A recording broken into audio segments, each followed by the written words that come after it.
We found this video, which is kind of interesting. This is from back in June. This is while they were trying to figure out if this bill would get passed. Here is a woman who transitioned as a teen, who is now a detransitioner. And there's an awful lot of these people. You're not going to see them on mainstream media because obviously it goes completely against the narrative. But just the idea that you're a 15-year-old girl who can take a certain amount of drugs, maybe visually appear as a boy, you suddenly may find that as a 23-year-old man, your problems still exist. And now you have a whole slew of other medical problems and financial problems and spiritual problems and much more.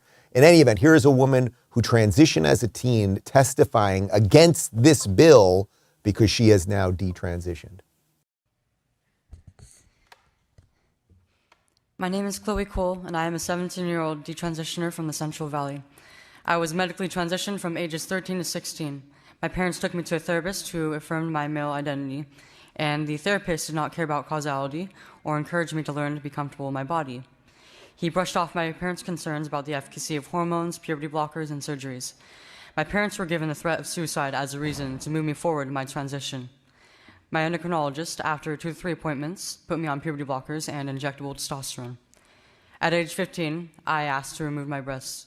My therapist continued to affirm my transition. I attended a top surgery class that was filled with around 12 girls that thought they were men. Most were my age or younger. None of us were going to be men. We were fleeing from the uncomfortable feeling of becoming women. I was unknowingly physically cutting off my true self from my body, irreversibly and painfully. Our trans identities were not questioned. I went through with surgery. Despite having therapists and attending the top surgery class, I really didn't understand all of the ramifications of any of the medical decisions I was making. I wasn't capable of understanding, and it was downplayed consistently. My parents, on the other hand, were pressured to continue my so-called gender journey with a suicide threat. I will never be able to breastfeed a child. I have blood clots in my urine. I am unable to fully empty my bladder. I do not yet know if I am capable of carrying a child to full term. In fact, even the doctors who put me on puberty blockers and testosterone do not know. SB 107 is circumventing states' laws that have needed safeguards in place so my story is not repeated. Children cannot consent. Vote no on SB 107.